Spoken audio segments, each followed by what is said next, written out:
ಅಯ್ಯೋ ಬನ್ನಿ ಅತ್ತೆ, ಇನ್ನೂ ಯಾಕೆ ಅಲ್ಲೇ ನಿಂತೀರಿ? ಒಳಗೆ ಬರ್ರಿ, ಬನ್ನಿ ಅತ್ತೆ ಒಳಗೆ. ಯಾಕ ಬಾ ಅಂತ ನಿಮ್ಮ ಅಲ್ಲಿಂದ ಇಲ್ಲಿವರೆಗೂ ಕರ್ಕೊಂಬಂದೇವಿ. ಒಳಗೆ ಬರೋಕೆ ಯಾಕಷ್ಟು ಹಿಂದೆ ಮುಂದೆ ನೋಡತ್ತೀರಿ? ನಿಮ್ಮ ಮನೆಗೆ ನೀವು ಬರಾಕ, ನೀವು ಮದುವೆ ಆಗಿ ಫಸ್ಟ್ ಹೊಸದಾಗಿ ಮನೆಗೆ ಬಂದಾಗ ಹೆಂಗೆ ಅನಿಸೈತಿ ನಿಮಗೆ? ಆದ್ರೆ ಇವಾಗ ನೀವು ಇಷ್ಟು ಸಂಸಾರನೆಲ್ಲ ತೂಗಿಸಿದರಿ, ಇವಾಗ ನೀವು ಮನೆ ಒಳಗೆ ಬರಾಕ ಹಿಂದೆ ಮುಂದೆ ಯೋಚನೆ ಯಾಕೆ ಮಾಡತ್ತೀರಿ ಅತ್ತಿ? ಬರ್ರಿ ಅತ್ತಿ ಒಳಗೆ. ಹಬ್ಬ, ನನ್ನ ಮನೆಗೆ ನಾನು ಬಂದ ಮತ್ತೆ ಸೇರ್ಕೊನಿ. ಇನ್ನು ಮುಂದೆ ಇಲ್ಲಿಂದ ನಾನು ಹೋಗಬಾರ್ದು. ಇಲ್ಲಿಂದ ಹೋದರೆ ನಾನು ಯಾರು ಕರೆಯೋಕೆ ಬರಂಗಿಲ್ಲ ಅನ್ನೋದು ನನಗೆ ಗೊತ್ತಾಯ್ತು. ಇನ್ನು ಏನೇ ಇದ್ರು ನಾನೇ ಎಲ್ಲರನ್ನೂ ಹೊರಗೆ ಹಾಕಕ್ಕೆ ನೋಡಬೇಕು ಹೊರತು ನಾನು ಮನೆ ಬಿಟ್ಟು ಹೊರಗೆ ಹೋಗಬಾರ್ದು ಅನ್ನೋದು ನನಗೆ ಇವಾಗ ಗೊತ್ತಾಯ್ತು. ಇನ್ನು ಗೊತ್ತಾದ್ಮೇಲೆ ಇನ್ನು ನನ್ನ ಆಟನ ನಾನು ಶುರು ಮಾಡಬೇಕು. ಆದರೆ ಇವಾಗ ಅಲ್ಲ, ಸ್ವಲ್ಪ ದಿನ ಹೋಗಲಿ, ಸ್ವಲ್ಪ ದಿನ ಒಳ್ಳೆಯೊಳಂಗೆ ನಾಟಕ ಮಾಡಬೇಕು. ಇದು ಯಾರಿಗೂ ಗೊತ್ತಾಗಬಾರ್ದು, ನನ್ನ ಮನಸ್ಸಲ್ಲೇ ಇರಬೇಕು. ಇವ್ರನ್ನೆಲ್ಲ ನಾನು ಸಹಿಸ್ಕೋಬೇಕು. ಅತ್ತಿ ಏನು ಯೋಚನೆ ಮಾಡತ್ತೀರಿ? ಬರ್ರಿ ಅತ್ತಿ, ನನ್ನ ಕ್ಷಮಿಸ್ಬಿಡವ. ಸಿಟ್ನ್ಯಾಗ ಏನೋ ಒಂದೆರಡು ಮಾತು ಅಂದ್ಬಿಟ್ನಿ, ಆದ್ರೆ ಅಂದ ಮ್ಯಾಲ ಗೊತ್ತಾಗಲಿಲ್ಲ. ಆಮೇಲೆ ಮನೆ ಬಿಟ್ಟು ಹೋದ್ನಿ ನಾನಾಗೆ. ನಿಮ್ಮ ಮಾವ ಎಷ್ಟು ಬೇಡ ಅಂದ್ರು ಕೇಳ್ದ ಮನೆ ಬಿಟ್ಟು ಹೋದ್ನಿ. ಮನೆ ಬಿಟ್ಟು ಹೋಗಿ ಈಗ ನೀನಂತಕ ನಾನು ತಪ್ಪಾತಂತ ಕೇಳಕತ್ತಾನೆ. ಇನ್ನು ಮುಂದೆ ನಾನು ಈ ರೀತಿ ಮಾಡಂಗಿಲ್ಲ. ಇನ್ನು ಮುಂದೆ ಎಲ್ಲರೂ ಚಂದಾಗ ನಗ್ತಾ ಇರೋನು. ನಮ್ಮ ಮಧ್ಯೆ ಯಾರು ಬರೋದು ಬೇಡ, ಯಾರು ಹುಳಿ ಹಿಂಡಕ್ಕೂ ಬರೋದು ಬೇಡ. ನಿನ್ನಿಂದಾಗಿ ಮತ್ತೆ ನಾನು ಈ ಮನೆಗೆ ಬರುವಂಗಾತು. ಮಧು, ನೀನು ಕ್ಷಮಿಸಿದ್ಯಲ್ಲ, ನಿನಗೆ ನಾನು ಹೆಂಗೆ ಕೃತಜ್ಞತೆಗಳನ್ನ ಹೇಳ್ಬೇಕು ಅನ್ನೋದು ನನಗೆ ಗೊತ್ತಾಗತ್ತೆ. ಆದ್ರೆ ನನಗೆ ಏನು ಮಾಡ್ಬೇಕಂತ ಗೊತ್ತಾಗ್ದ, ಅದಕ್ಕೆ ನಿನ್ನ ಅಪ್ಕೊಂಡ ನನ್ನ ಕ್ಷಮಿಸ್ಬಿಡಂತ ಕೇಳಾಕತ್ತಾನೆ. ನನ್ನ ಕ್ಷಮಿಸ್ಬಿಡವ. ಅಯ್ಯೋ ಅತ್ತಿ, ನೀವು ಕ್ಷಮಿಸು ಅಂತೆಲ್ಲ ಕೇಳಬಾರ್ದ್ರಿ ಅತ್ತಿ. ನೀವು ಕ್ಷಮಿಸು ಅಂತ ಕೇಳುವಂಥ ದೊಡ್ಡ ತಪ್ಪೇನೂ ನೀವು ಮಾಡಿಲ್ಲ. ಎಲ್ಲರೂ ಮಾಡು ಹಂಗನ ನೀವು ತಪ್ಪು ಮಾಡಿರಿ ಅಷ್ಟೇ. ಅದೇನೋ ಅಂತ ಮಹಾ ದೊಡ್ಡದಲ್ಲ ಬಿಡ್ರಿ ಅತ್ತಿ. ಇನ್ನೂ ಎಷ್ಟೆಷ್ಟೋ ಹೆಂಗೆಂಗೋ ಮಾಡಿರ್ತಾರಂತ. ಆದ್ರೆ ನೀವೇನು ಸಣ್ಣದೊಂದು ತಪ್ಪು ಮಾಡಿದಿರಿ ಅಷ್ಟೇ. ನನ್ನನ್ನು ಮನೆ ಬಿಟ್ಟು ಹೊರಗೆ ಹಾಕೋದು ಬಿಟ್ಟ ನೀವೇ ಮನೆ ಬಿಟ್ಟ ಹೋಗಿದ್ದೀರಿ ಅಂದಮೇಲೆ ನೀವು ಎಷ್ಟು ಒಳ್ಳೆಯವ್ರು ಇರ್ಬೋದು ಅದನ್ನು ನೀವೇ ಯೋಚನೆ ಮಾಡ್ಕೊರಿ ನೋಡೋಣ. ನನ್ನ ಹೆಂಡತಿ ಇಷ್ಟು ಬದಲಾದ್ಲ, ನನಗ ಅನುಮಾನ ಆಗತ್ತಲ್ಲ. ಮೊದಲು ಹೋಗಿ ತೆಕ್ಕ ಹಾಕೊಂಡು ನಿಂತಾಳು. ಸುಮಾ, ಇದು ಕರ್ಣೇನಾ? ಒಂದಿಟ್ಟು ಕೈ ಚೂಟವ ನೋಡೋಣ. ಅಯ್ಯೋ ಕರ್ಣನೇ ಅಲ್ಲ. ಹೌದಪ್ಪ, ನನಗೂ ಅದು ಆಶ್ಚರ್ಯನ ಆಗತೈತಿ. ಬನ್ನಿ ಅತ್ತಿ, ನೀವು ಊಟ ಮಾಡುವಂತ್ರೆ. ಎಲ್ಲರೂ ಅದರಿ, ಆದ್ರೆ ನನ್ನ ಮಗ ಎಲ್ಲಿ? ನನ್ನ ಮಗನ ಕಾಣತ್ತಿಲ್ಲ. ಅಂದ್ರೆ ಅವ್ನು ನನ್ನ ಮುಖ ನೋಡೋಕೆ ಇಷ್ಟ ಇಲ್ಲನ, ಅದಕ್ಕೆ ಬಂದಿಲ್ಲನ ಅವನು. ರವಿ ಎಲ್ಲೋ ಅದಾನು? ಮಧು, ರವಿ ಎಲ್ಲದಾನ? ಅವನು ಕಾಣಿಸವಲ್ಲ. ಅವನಿಗೆ ನನ್ನ ಮುಖ ನೋಡ್ಬೇಕಂತ ಅನಿಸ್ಬಲ್ತಾನ. ಯಾಕೆ ಬಂದಿಲ್ಲ ಅವನು? ಎಲ್ಲದಾನು? ಒಳಗ ಅದಾನು? ಹೊರಗೆ ಸದ್ಯಕ್ಕೆ ಬಂದಿಲ್ಲಲ್ಲ. ನಾನು ಅವ್ನ ಹೆಂಡ್ತಿನ ಬೈದನಂತೇಳಿ ಅವ್ನಿಗೆ ಅಷ್ಟು ಕೋಪ ಬಂದತ್ತಲ್ಲ. ಅಯ್ಯೋ ಅತ್ತಿ, ಹಾಗೇನಿಲ್ರಿ.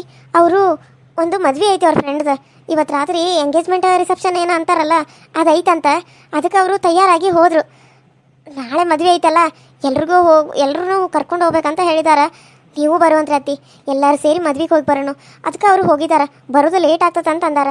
ನೀವು ಬಂದು ಊಟ ಮಾಡಿ ಮಕ್ಕೂರಿ ಅತ್ತಿ. ಬೆಳಿಗ್ಗೆ ಇರ್ತಾರಲ್ಲ, ಬೆಳಿಗ್ಗೆ ಮಾತಾಡುವಂತ್ರೆ. ಹೌದನ? ನಾ ಎಲ್ಲೇ ನನ್ನ ಮಗ ನನ್ನ ಮ್ಯಾಗಿನ ಕೋಪ ಕಡಿಮೆ ಆಗಿಲ್ಲೇನೋ, ಅದಕ್ಕೆ ಅವನು ಬಂದಿಲ್ಲೇನೋ, ಅದಕ್ಕೆ ಅವ್ನು ನನ್ನ ಜೊತೆ ಮಾತಾಡತ್ತಿಲ್ಲೇನೋ ಅಂತ ಅನ್ಕೊನಿ.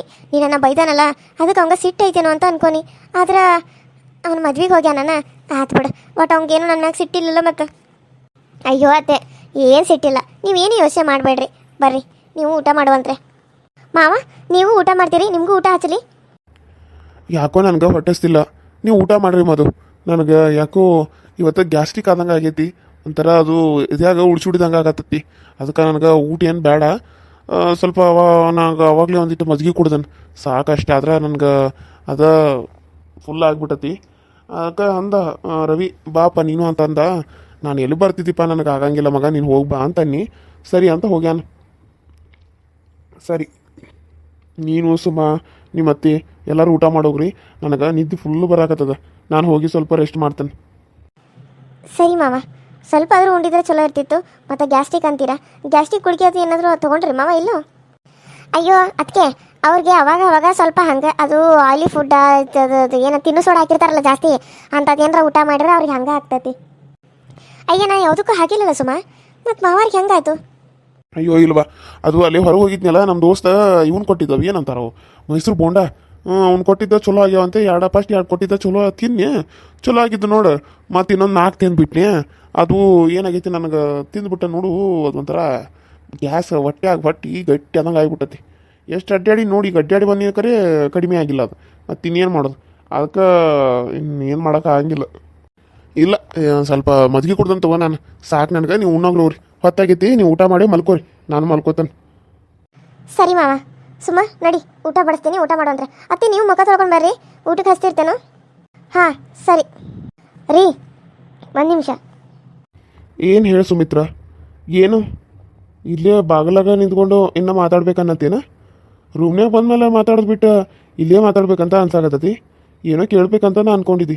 ಕೇಳ, ನಿಂಗೆ ಏನು ಕೇಳ್ಬೇಕನ್ಸತಿ ಕೇಳ, ನೋಡೋಣ ನನಗೆ ಏನು ಹೇಳ್ಬೇಕು ಅನ್ಸುತ್ತೆ ನಾ ಅದನ್ನು ಹೇಳ್ತಾನೆ. ಅಲ್ಲ, ಇಷ್ಟು ದಿನ ನಿಮ್ಮ ಜೊತೆ ಇದ್ದಾನೆ ನಾನು, ಇಷ್ಟು ದಿನ ನಿಮ್ಮ ಜೊತೆ ಸಂಸಾರ ಮಾಡ್ಯಾನ, ಇಷ್ಟು ದಿನ ನಿಮ್ಮ ಜೊತೆ ಬಾಳ್ವೆ ಮಾಡಿದಾನೆ. ನಾನು ಇಲ್ದಕ್ಕೆ ನಿಮ್ಮ ಮನಸ್ಸಿಗೆ ಏನೂ ಅನಿಸ್ಲಿಲ್ಲ. ನಾನು ನಿಮ್ಮನ್ನು ಬಿಟ್ಟು ಹೋಗಿದ್ದಕ್ಕೆ ನಿಮ್ಗೆ ನೋವು ಆಗಲಿಲ್ಲ ಯಾಕ್ರಿ? ನನ್ನನ್ನು ಒಂದು ದಿನ ನೋಡ್ಬೇಕಂತ ನೀವು ಅನಿಸ್ಲಿಲ್ಲ? 2 ದಿನ ಅಲ್ಲ 3 ದಿನ ನಿಮ್ಮನ್ನು ಬಿಟ್ಟದ ನಾನು. ನಿಮ್ಗೆ ನಾನು ಬಿಟ್ಟದ ನಾನು ಒಂದು ಭಾವನೆನೋ ಏನು ಅನಿಸ್ಲಿಲ್ಲ? ಹೆಂಗಿದ್ರಿ ರೀ ನಾನು ಬಿಟ್ಟ? ನನಗೆ ನಿಮ್ಮನ್ನು ಬಿಟ್ಟ, ನನ್ನ ಮಕ್ಕಳು ಬಿಟ್ಟ ಇದ್ದಿದ್ಕ ಎದ್ಯಾಗ ಚುಟು ಚುಟು ಚುಟು ಅನ್ನೋದ್ರಿ. ಮಕ್ಕಳಕ್ಕಾಗಿಲ್ಲ ನನಗೆ, ನಿದ್ದೆ ಬಂದಿಲ್ಲ ನನಗೆ. ಹಾಂ, ರಾತ್ರಿ ಹಗಲಿ ಯಾವಾಗಾದರೂ ನನ್ನ ಮಕ್ಕಳ, ನನ್ನ ಗಂಡ ಏನು ಮಾಡತ್ತಾರ ಅನ್ನೋದು ಯೋಚನೆ ಮಾಡ್ತೀನಿ ಗೊತ್ತು ನಾನು. ನೋಡು, ನಾನು ನಿನ್ನ ಕರ್ಕೊಂಡು ಬಂದಿರೋದೀಗ ಮಧು ಅಷ್ಟು ಹೇಳಾಳ ಅಂತ ನಿನ್ನ ಕರ್ಕೊಂಡು ಬಂದ ನಾನು. ನಿನ್ನ ಮ್ಯಾಗಿನ ಸಿಟ್ಟು ನನಗಿನ್ನೂ ಕಡಿಮೆ ಆಗಿಲ್ಲ ಸುಮಿತ್ರ. ಯಾಕೊತ್ತು ನಾನು ನಿನಗೆ ಅಷ್ಟು ಹೇಳಿದ್ರೂ ನೀನು ನನ್ನ ಮಾತನ್ನ ಧಿಕ್ಕರ್ಷೆ ನೀನು ಮನೆ ಬಿಟ್ಟು ಹೋದಿ. ನಾನು ನಿನಗೆ ಹೋಗಂತ ಹೇಳಿನಿ? ಇಲ್ಲಲ್ಲ, ಹೋಗ್ಬೇಡ ಅಂತ ಹೇಳಿದ್ನಿ.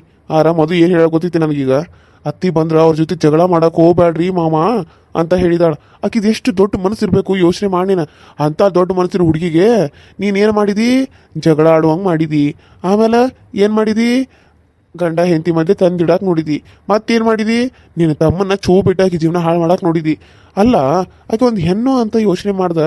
ನೀನು ಹೆಂಗೆ ನಿನ್ನ ತಮ್ಮನ ಆಕಿ ಜೊತೆ ಚೂ ಬಿಟ್ಟು ನಿನ್ನ ಮಗಳು, ನಿನ್ನ ಮಗನ ಹೆಂಡತಿ ಅನ್ನೋದು ಒಂದು ಮರೆತು ಬಿಟ್ಟೆ ನೀನು?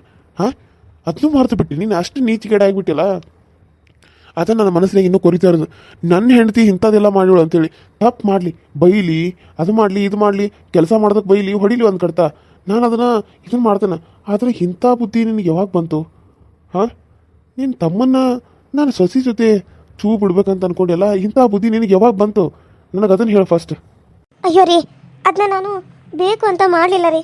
ಅದೇನಾಯಿತು ಅಂದ್ರೆ ನಾನು ಅದು ಏನಾಯಿತು ಅಂದ್ರೆ ನಾನು ಬೇಕು ಅಂತ ಮಾಡಬೇಕು ಅಂತ ಮಾಡಲಿಲ್ಲ. ಏನೋ ಬುದ್ಧಿಗೆ ಅದು ಬಂತು. ನನ್ನ ತಮ್ಮ ವಿಷಯ ಹೇಳ್ಕೊಡ್ದೆ ಅಂದ್ರೆ ನನ್ನ ತಲೆಗೂ ಅದ ಹೊಳೆದ್ಬಿಡ್ತು. ಹಾಗಾಗಿ ನಾನು ಆ ಟೈಮ್ದಾಗ ಅದಕ್ಕೆ ಒಪ್ಕೊಂಡ್ಬಿಟ್ನಿ. ಒಪ್ಕೊಂಡು ಅವನ ಜೊತೆ ಕೈ ಜೋಡಿಸೀನಿ. ಹಂಗಾಯ್ತು ರೀ. ಇನ್ನು ಮುಂದೆ ಇಲ್ಲರಿ, ಅಂಥ ತಪ್ಪೆಲ್ಲ ನಾನು ಮಾಡೋಂಗಿಲ್ಲ. ಇನ್ನು ಮುಂದೆ ಏನೇ ಇದ್ದರೂ ನಾನು ನನ್ನ ಮನೆ, ನನ್ನ ಸಂಸಾರ, ನನ್ನ ಗಂಡ, ನನ್ನ ಮಕ್ಕಳು, ನನ್ನ ಸೊಸಿ ಅಂತ ಇರ್ತೀನಿ ಹೊರತು ತಮ್ಮ, ಅಣ್ಣ, ತಂಗಿ ಅನ್ನೋದನ್ನು ಎಲ್ಲ ಮರೆತು ಬಿಡ್ತೀನಿ ರೀ. ಯಾರೂ ಬೇಡ ನನಗೆ. ನೀವು ಬೇಕು, ನನ್ನ ಮಕ್ಕಳು ಬೇಕು, ಎಲ್ಲರೂ ಬೇಕು. ನನಗೆ ಇಲ್ಲಿಂದ ಹೋದ್ಮೇಲೆ ಎಷ್ಟು ಮನಸ್ಸಿಗೆ ಬೇಜಾರಾಗೈತೆ ಅಂತ ನನಗೆ ಗೊತ್ತು. ಅದೆಲ್ಲ ಮೊದಲಿನಂಗೆ ಆಗಬೇಕು ಅಂದ್ರೆ ಮತ್ತೆ ನಾನು ಇಲ್ಲಿ ಚಂದಗನೇ ಇರಬೇಕು. ಅದಕ್ಕೆ ಹಳೆದನ್ನೆಲ್ಲ ಮರ್ತೆ ಇನ್ನು ಹೊಸದನ್ನು ಯೋಚನೆ ಮಾಡ್ಬೇಕಂತ ಅನ್ಕೊಂಡೇನು. ನೀವು ರೀ ಅದನ್ನೆಲ್ಲ ಮರ್ತು ಬಿಡ್ರಿ. ಈ ಸಿಟ್ಟನ್ನೆಲ್ಲ ಬಿಟ್ಬಿಡ್ರಿ, ನಗ್ನಗ್ತಾ ಮಾತಾಡ್ರಿ. ನೋಡು, ನಾನು ಹೇಳೋದು ಒಂದು, ನೀನು ಹೆಂಗಿರ್ತೀವೋ ಅದ್ರ ಮೇಲೆ ನಾನು ಹಂಗೆ ಇರ್ತೇನೆ. ನೀನು ಜಗಳಾಡ್ತಾ ಸಿಟ್ಟಿನಾಗಿದ್ರೆ ನಾನು ಹಂಗೆ ಇರ್ತೇನೆ. ನೀನು ನಗ್ನಗ್ತಾ ಎಲ್ಲರ ಜೊತೆ ಚಂದಾಗಿದ್ರೆ ನಾನು ನಿನ್ನ ಜೊತೆ ಹಂಗೆ ಇರ್ತೇನೆ. ಇನ್ನು ಮುಂದೆ ನೀನು ಹೆಂಗಿರ್ತೀಯೋ ಹಂಗೆ ನಾನು ಇರ್ತೇನೆ. ಅಥವಾ ನೀನು ವಿರುದ್ಧವಾಗಿದ್ದರೆ ನಾನು ವಿರುದ್ಧವಾಗಿರ್ತೇನೆ. ನೀನು ಸಂತೋಷವಾಗಿದ್ದರೆ ನಾನು ಸಂತೋಷವಾಗಿರ್ತೇನೆ. ಇಷ್ಟೇ ಇನ್ನು ಮುಂದೆ, ಸರಿನಾ? ಇನ್ನು ಮುಂದೆ ನೋಡು, ನಾನು ನಿನಗೆ ಬಿಟ್ಟೇ ಹೇಳ್ತೇನೆ. ನಾನು ಮಾತ್ರ ನನ್ನ ಸೊಸಿ ಮಧು ಪರವಾಗಿ ನಾನು ನಿಲ್ಲೋದು. ಹೆಂಡ್ತಿ ಅಂತ ನಿನ್ನ ಜೊತೆ ನಿಲ್ತಾನಂತ ನೀನು ಯಾವತ್ತೂ ಅನ್ಕೋಬೇಡ. ಯಾಕಂದ್ರೆ ಆಕೆ ಮಾಡೋದೆಲ್ಲ ಒಳ್ಳೇದ, ಆಕೆ ಹೇಳೋದೆಲ್ಲ ಒಳ್ಳೇದ. ಆಕೆ ಏನೋ ಮಾಡಿದ್ರು ಅದು ನಮ್ಮ ಒಳ್ಳೇದಕ್ಕೆ ಅಂತ ನಾನು ಮೊನ್ನೆನ ಅರ್ಥ ಮಾಡ್ಕೊಂಡ್ಬಿಟ್ಟೇನೆ. ಅದಕ್ಕೆ ಆಕೆ ಏನು ಹೇಳಿದ್ರು ಅದಕ್ಕೆ ನಾನು ಹ್ಞೂ ಅಂತೇನೆ. ಆಕೆ ಕರ್ಕೊಂಡು ಬಾ ಅಂತಂದ್ರೆ ನಾನು ಹಿಂದೆ ಮುಂದೆ ಯೋಚನೆ ಮಾಡ್ದೆ ನಿನ್ನ ಮನೆ ಒಳಗೆ ಕರ್ಕೊಂಡು ಬಂದಾನೆ. ಹಂಗಂತ ನಿನ್ನ ಮ್ಯಾಗಿನ ಕೋಪ ಇನ್ನೂ ತೀರೇತಂತ ಅನ್ಕೋಬೇಡ. ನನಗೆ ನಿನ್ನ ಮ್ಯಾಗಿನ ಕೋಪ ಇನ್ನೂ ಹಂಗೆ ಐತಿ, ಸರಿನಾ? ಈಗ ಸುಮ್ಮನೆ ಬಿಟ್ಬಿಡು, ನಂಗೆ ನಿದ್ದೆ ಬರತ್ತಿ, ನಾನು ಹೋಗಿ ಮಲ್ಕೋಬೇಕು.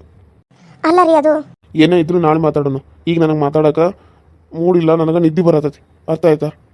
ಸರಿ ರೀ. ಮೂಡಿಲ್ಲ ಅಂತ ಮೂಡು, ನಿದ್ದೆ ಮಾತಾಡಕ ನೀವು ಮೂಡಿಲ್ಲ ಅಂತ ನಿದ್ದೆ ಬಂದತ್ತ ನಿದ್ದೆ. ಅಲ್ರಿ, ಅವಳು ಮಾತು ಕೇಳಿ ನನಗೆ ಕರಿಯಾಕೆ ಬಂದ್ರಿ ಅಲ್ಲ? ನಿಮಗೆ ನಾನು ಬೇಕಾಗಿರಲಿಲ್ಲ, ಆ ಕೇಳಿದ್ಲು ಅಂಥೇಳಿ ಕರಿಯಾಕೆ ಬಂದ್ರಿ ಅಂದ್ರೆ ಎಷ್ಟು ಇರಬಾರ್ದು ನಿಮಗೆ. ಹೆಂಡತಿ ಮ್ಯಾಗಿನ ಪ್ರೀತಿನ ಕಡಿಮೆ ಆಗ್ಬಿಟ್ಟೈತೆ ನಿಮಗೆ? ಹಾಂ, ನನ್ನ ಹೆಂಗೆ ಪ್ರೀತಿ ಮಾಡಿದ್ ಬಿಟ್ಟಾರೆ ನೀವು? ನಾನು ನಿಮ್ಮನ್ನು ಅಷ್ಟು ಪ್ರೀತಿ ಮಾಡ್ತಾನೆ, ಆದರೆ ನೀವು ನನ್ನನ್ನು ದ್ವೇಷ ಮಾಡಿಬಿಟ್ಟಲ್ಲ ಹಾಳಾದಕ್ಕಿಂದ. ಇದಕ್ಕೆಲ್ಲ ಒಂದು ಅಂತ್ಯ ಹಾಡಲಿಲ್ಲ ಅಂದ್ರೆ ನನ್ನ ಹೆಸರು ಸುಮಿತ್ರಾನಲ್ಲ. Hi hello friends, welcome to my YouTube channel. So ಎಲ್ಲರೂ ಹೆಂಗದ್ರಿ, ಎಲ್ಲರೂ ಚಲೋ ಅದ್ರಿ ಅಂತ ಅಂದ್ಕೊಂಡಿನಿ. ಎಲ್ರಿಗೂ ಒಂದು ವಿಷಯ ಹೇಳಬೇಕು. ಇನ್ನೊಂದು ಏನು ಅಂತಂದರೆ, ನಂದು ಇನ್ನೂ ಒಂದು ಚಾನಲ್ನ ಹೊಸದು ಅಂದರೆ ಮಾಡ್ತಾಯಿದ್ದೀನಿ. ಸೊ ಅದರಲ್ಲಿ ಫಸ್ಟ್ ಹಳೆ ವೀಡಿಯೋಸ್ ಇದೆ, ಅದನ್ನ ಎಲ್ಲ ನೋಡ್ತಿರೋ ಬಿಡ್ತಿರೋ ಅದು ನಿಮಗೆ ಬಿಟ್ಟಿರೋದು. ನಾನು ಇನ್ನೊಂದು ಚಾನಲಲ್ಲಿ ಒಂದು ಕಥೆನ ಹೊಸ ಕತೆ ಬರ್ತಾಯಿದೆ. ಅಂದರೆ ಅದು ಕತೆ ಅಂತ ಅಲ್ಲ, ಡೈಲಿ ಒಂದೊಂದು ಎಪಿಸೋಡ್ಗಳು ಬರುತ್ತೆ. ಸೊ ನೀವು ಡೈಲಿ ಒಂದೊಂದು ಎಪಿಸೋಡ್ಗಳಂದರೆ ಅದರಲ್ಲಿ ಏನಿಲ್ಲ 23 ನಿಮಿಷ, ಒಂದು 30 ನಿಮಿಷ ಹಿಂಗೆ ಈ ರೀತಿ ಒಂದು ಕತೆಗಳು ಬರ್ತಿರುತ್ತೆ. ಅಂದರೆ ಒಂದು ದಿನದಲ್ಲಿ ಒಂದು ಫ್ಯಾಮಿಲಿಯಲ್ಲಿ ಏನೆಲ್ಲ ಆಗುತ್ತೆ ಅನ್ನೋದು ಇರುತ್ತೆ. ಸೊ ಆ ರೀತಿ ಒಂದು ಕಥೆನ ಕೂಡ ನಾನು ತೊಗೊಂಡು ಬರ್ತಾಯಿದ್ದೀನಿ. ಅದು ಇನ್ನೂ ಒಂದು ಚಾನಲಲ್ಲಿ ಬರುತ್ತೆ. ಸೊ ಅದನ್ನ ಕೂಡ ನೋಡಿ, ಅದಕ್ಕೂ ಕೂಡ ಸಪೋರ್ಟ್ ಮಾಡಿ, ಅದನ್ನು ಕೂಡ ಬೆಳೆಸಿ ಅಂತ ಕೇಳ್ಕೊತಾ ಇದ್ದೀನಿ. ಅದು ಯಾವ ಚಾನಲ್ ಅಂತಂದರೆ ಅದ್ರ ಹೆಸರು ಹೇಳ್ತೀನಿ, ಅದನ್ನ ನೋಡಿ, ಅದರ ಲಿಂಕ್ ಬೇಕಿದ್ರೆ ಕೇಳಿ, ನಾನು ನಿಮಗೆ ಲಿಂಕ್ ಹಾಕ್ತೀನಿ. ಆ ಚಾನಲ್ಗೆ ಹೋಗಿ ನೀವು ಸಪೋರ್ಟ್ ಮಾಡಿ ಅಂತ ಕೇಳ್ತಾ, ಇವತ್ತಿನ ಈ ವಿಡಿಯೋ ಇಷ್ಟ ಆದರೆ ಲೈಕ್ ಮಾಡಿ, ಶೇರ್ ಮಾಡಿ, ಕಮೆಂಟ್ ಮಾಡಿ, ಸಬ್ಸ್ಕ್ರೈಬ್ ಮಾಡ್ಕೊಳ್ಳಿ ಅಂತ ಹೇಳ್ತಾ, ಕೊನೆಯದಾಗಿ ಅದರ ಲಿಂಕ್ ಹೇಳ್ತೀನಿ, ಅದನ್ನು ನೋಡಿ, ಹಾಗೆ ಅದಕ್ಕೂ ಕೂಡ ಸಪೋರ್ಟ್ ಮಾಡಿ. ನಿಮ್ಮ ಸಪೋರ್ಟ್ ಸದಾ ನಮ್ಮ ಮೇಲೆ ಇರಲಿ ಅಂತ ಹೇಳ್ತಾ ಇದ್ದೀನಿ. ಇವತ್ತಿಂದಾನೇ ಅದು ವಿಡಿಯೋ ಬರ್ತಾ ಇದೆ. ಸೊ ಅದನ್ನು ಕೂಡ ನೋಡಿ, ಅದಕ್ಕೂ ಕೂಡ ಸಪೋರ್ಟ್ ಮಾಡಿ ಅಂತ ಕೇಳ್ತಾ ಇದ್ದೀನಿ. Please support me. UK cartoon interesting story ಅಂತ ಅದ್ರ ಹೆಸರು. ಸೊ ಅದರಲ್ಲಿ ಇನ್ನು ಮುಂದೆ ಇಂಟ್ರೆಸ್ಟಿಂಗ್ ಆಗಿರೋ ಒಂದೊಂದು ಸ್ಟೋರಿಗಳನ್ನ ಹಾಕ್ತಾ ಇದ್ದೀವಿ. ಸೊ ಹಾಗಾಗಿ ಎಲ್ಲ ಥರ ಒಂದೊಂದು ಸ್ಟೋರಿಗಳು ಅದರಲ್ಲಿ ಬರುತ್ತೆ. ಇಂಟ್ರೆಸ್ಟಿಂಗ್ ಆಗಿರಬೇಕು, ಆ ರೀತಿ ನೀವು ನೋಡೋದಕ್ಕೆ ನಿಮಗೆ ಇಂಟ್ರೆಸ್ಟ್ ಇರಬೇಕು. ಅದನ್ನು ನೋಡೋಕ್ಕಾದ್ರೆ ನೀವು ಅತ್ತಾಗಿದ್ದಾಗ ಹೊಳ್ಳಕ್ಕೂ ಹೋಗ್ಬಾರ್ದು, ಆ ರೀತಿ ಇಂಟ್ರೆಸ್ಟಿಂಗ್ ಆಗಿರುವಂಥ ಸ್ಟೋರಿಗಳನ್ನ ತೊಗೊಂಡು ಬರ್ತಾ ಇದ್ದೀವಿ. ಸೊ ನೋಡಿ, ಸಪೋರ್ಟ್ ಮಾಡಿ ಅಂತ ಕೇಳ್ತಾ, ನಿಮ್ಮ ಸಪೋರ್ಟು ಸದಾ ನಮ್ಮ ಮೇಲೆ ಹೀಗೆ ಇರಲಿ ಅಂತ ಹೇಳ್ತಾ, ಇವತ್ತಿನ ವಿಡಿಯೋನ ಇಲ್ಲಿಗೆ ಮುಗಿಸ್ತಾ ಇದ್ದೀನಿ. ಮತ್ತೆ ನೆಕ್ಸ್ಟ್ ಸಿಗ್ತೀನಿ. ಅಲ್ಲಿವರೆಗೂ ಟೇಕ್ ಕೇರ್ ಆ್ಯಂಡ್ ಬಾಯ್.